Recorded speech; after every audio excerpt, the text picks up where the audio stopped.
Om Swastiastu. Perkenalkan, nama saya Kadek Yudi Aryawan. Saya berasal dari Universitas Pendidikan Ganesha Singaraja, di mana saya hadir di sini untuk memenuhi tugas mata kuliah Hukum Organisasi Internasional, yaitu dengan topik review organisasi internasional, di mana pada kesempatan kali ini saya akan memaparkan mengenai Perserikatan Bangsa-Bangsa. Nah, sebelum kita menuju kepada Perserikatan Bangsa-Bangsa, di sini saya akan menjelaskan sedikit mengenai organisasi internasional, di mana organisasi internasional adalah organisasi yang dibuat oleh anggota masyarakat internasional dengan sukarela maupun atas dasar kesamaan, di mana tujuan dibentuknya organisasi internasional adalah untuk menciptakan perdamaian dalam tata hubungan internasional serta tujuan internasional yang memiliki sangkut paut dengan kepentingan berbagai bangsa dan negara.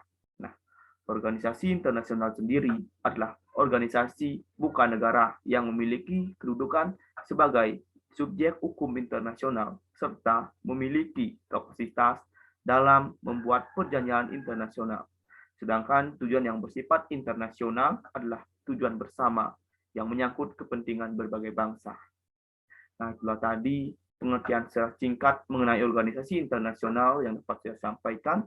Selanjutnya yaitu menuju pada Perserikatan Bangsa-Bangsa, di mana Perserikatan Bangsa-Bangsa adalah salah satu bentuk dari organisasi internasional, di mana Perserikatan Bangsa-Bangsa ini sendiri merupakan organisasi pengganti Liga Bangsa-Bangsa, di mana Perserikatan Bangsa-Bangsa didirikan pada 24 Oktober 1945.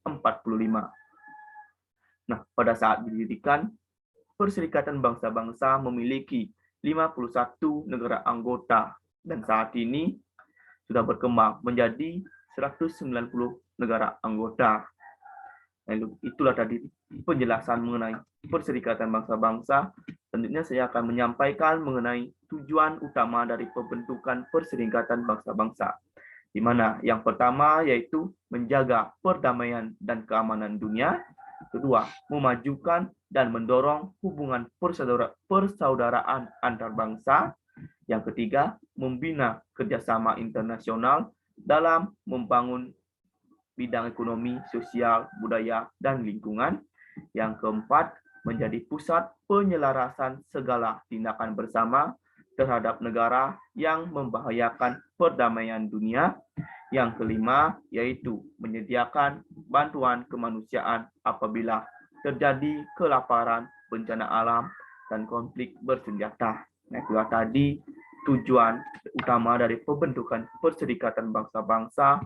Selanjutnya kita menuju kepada sejarah dari Perserikatan Bangsa-Bangsa, di mana pada awalnya Liga Bangsa-Bangsa dianggap gagal dalam mencegah meletusnya Perang Dunia II, yaitu pada tahun 1939 sampai 1945. Nah, untuk mencegah meletusnya Perang Dunia Ketiga yang tidak diinginkan oleh seluruh umat manusia, pada tahun 1945 PBB didirikan untuk menggantikan Liga Bangsa-Bangsa yang telah dianggap gagal dalam rangka untuk memelihara perdamaian internasional dan meningkatkan kerjasama dalam mencegah masalah ekonomi, sosial, dan kemanusiaan internasional. Di mana rencana konkret awal mengenai organisasi ini dimulai di bawah naungan Departemen Luar Negeri Amerika Serikat pada tahun 1939, di mana Franklin D. Roosevelt dipercaya sebagai seorang yang pertama menciptakan istilah United Nations atau UN atau Perserikatan Bangsa-Bangsa sebagai istilah untuk menggambarkan negara-negara sekutu. Istilah ini pertama kali secara resmi digunakan pada 1 Januari 1942. Nah, ketika 26 pemerintah negara berjanji untuk melanjutkan usaha perang menandatangani Piagam Atlantik. Nah, untuk 4 kesepakatan Atlantic Charter tersebut adalah di mana yang pertama, tidak dibenarkan adanya usaha peluasan wilayah. Yang kedua, setiap bangsa berhak untuk menentukan usahanya sendiri. Yang ketiga, setiap bangsa punya hak untuk turut serta dalam perdagangan dunia. Yang keempat, perdamaian dunia harus diciptakan agar setiap bangsa hidup bebas dari rasa takut dan kemiskinan. Nah, sebagai tindak atletik tersebut, pada tanggal 25 April 1945, konferensi PBB tentang organisasi internasional diadakan di San Francisco dengan dihadiri oleh 50 pemerintah negara dan sejumlah organisasi non-pemerintah yang terlibat dalam penyusunan piagam pemerintahan bangsa-bangsa atau Declaration of the United Nations. PBB resmi dibentuk pada tanggal 24 Oktober 1945 atas ratifikasi piagam oleh 5 anggota tetap Dewan Keamanan Prancis, Republik Tiongkok, Uni Soviet, Inggris, dan Amerika Serikat, dan mayoritas dari 46 negara anggota lainnya. Nah, itulah tadi sejarah singkat mengenai Perserikatan Bangsa-Bangsa. Selanjutnya yaitu dasar hukum dari pendirian Perserikatan Bangsa-Bangsa, di mana tak lama setelah berdirinya PBB mencari pengakuan sebagai badan hukum internasional supaya bisa menerima ganti rugi kepada PBB atas cedera yang dideritanya, dengan disertai pendapat dari Mahkamah Internasional atau ICJ. Pertanyaan yang muncul adalah, apabila PBB sebagai organisasi memiliki hak untuk meminta klaim internasional terhadap pemerintah tertentu terkait cedera yang diderita oleh PBB yang diduga telah disebabkan oleh negara pemerintah atau tersebut. Nah, pengadilan menyatakan organisasi ini atau PBB ini berniat melaksanakan hak dan kewajiban dan pada kenyataan memang mampu melaksanakan kewajiban dan menerima hak tertentu yang hanya mungkin dapat dijelaskan jika memiliki kapasitas kepribadian internasional yang besar dan mampu untuk beroperasi dalam ranah internasional. Nah, dengan demikian pengadilan telah sampai pada kesimpulan bahwa organisasi ini atau Perserikatan Bangsa-Bangsa adalah badan hukum internasional. Nah, selanjutnya yaitu organisasi-organisasi yang ada dalam Perserikatan Bangsa-Bangsa. Yang pertama yaitu Majelis Umum atau Dewan Musyawarah Utama. Yang kedua, Dewan Keamanan atau Dewan yang membuat beberapa resolusi yang mengikat mengenai perdamaian dan keamanan. Yang ketiga, Dewan Ekonomi dan Sosial, UKSOP. Yang keempat, Sekretariat atau yang menyediakan studi informasi dan fasilitas yang dibutuhkan oleh PBB itu sendiri. Yang kelima, Mahkamah Internasional atau Badan Yudisial Utama. Nah, itulah tadi 5 organisasi yang ada dalam Perserikatan Bangsa-Bangsa. Nah, itulah tadi pengertian dan tujuan utama, sejarah dan badan hukum mengenai organisasi internasional dan organisasi internasional, organisasi yang terdapat dalam PBB yang dapat saya sampaikan. Nah, dari pemaparan yang saya sampaikan tadi dapat ditarik kesimpulan di mana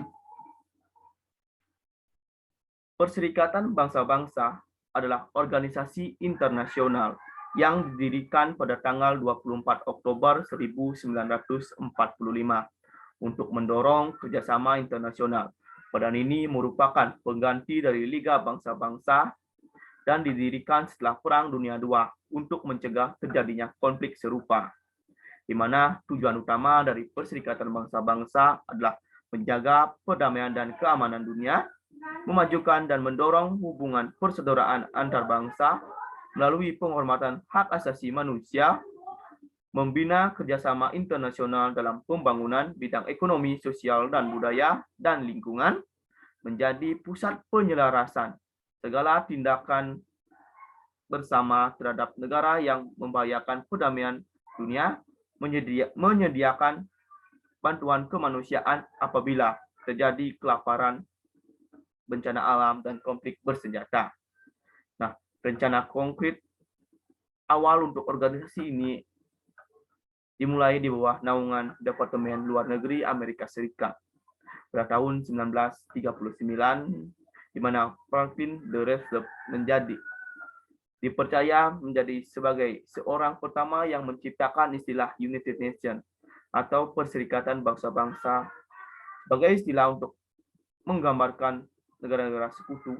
Istilah ini pertama kali secara resmi diungkapkan pada 1 Januari 1942 ketika 26 pemerintah negara berjanji untuk melanjutkan usaha perang yang menandatangani Piagam Atlantik, di mana ada 4 kesepakatan dalam Atlantic Center tersebut. Yang pertama, tidak dibenarkan adanya peluasan wilayah. Setiap bangsa berhak untuk menentukan usahanya sendiri. Setiap bangsa punya hak untuk turut serta dalam perdagangan dunia. Perdamaian dunia harus diciptakan agar setiap bangsa hidup bebas dari rasa takut dan kemiskinan. Nah, tak lama setelah berdirinya PBB, dia mencari pengakuan sebagai badan hukum internasional supaya bisa menerima ganti rugi kepada PBB atas cedera yang dideritanya. Dengan disertai pendapat dari Mahkamah Internasional, pengadilan menyatakan organisasi ini berniat melaksanakan hak dan kewajiban. Dan pada kenyataannya memang benar. Organisasi PBB ini mampu melaksanakan kewajiban dan menerima hak tertentu yang hanya mungkin dapat dijelaskan jika memiliki kapasitas kepribadian internasional yang besar dan mampu untuk beroperasi dalam ranah internasional. Dengan demikian, pengadilan telah sampai pada kesimpulan bahwa organisasi PBB adalah badan hukum internasional, di mana selanjutnya yaitu di mana PBB saat ini terdiri dari 5 organisasi utama, yaitu Majelis Umum atau Dewan Musyawarah Utama, Dewan Keamanan atau Dewan yang membuat beberapa resolusi mengikat mengenai perdamaian dan keamanan, Dewan Ekonomi dan Sosial atau ECOSOC, sekretariat yang berfungsi sebagai studi informasi dan fasilitas yang dibutuhkan oleh PBB itu sendiri, dan yang terakhir itu Mahkamah Internasional atau Badan Yudisial.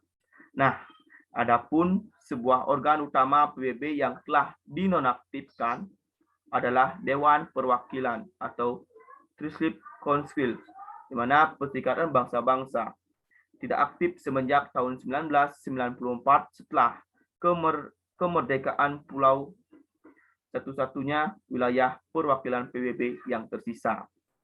Nah, baiklah, tadi kesimpulan yang dapat saya tarik dari apa yang saya sampaikan di awal.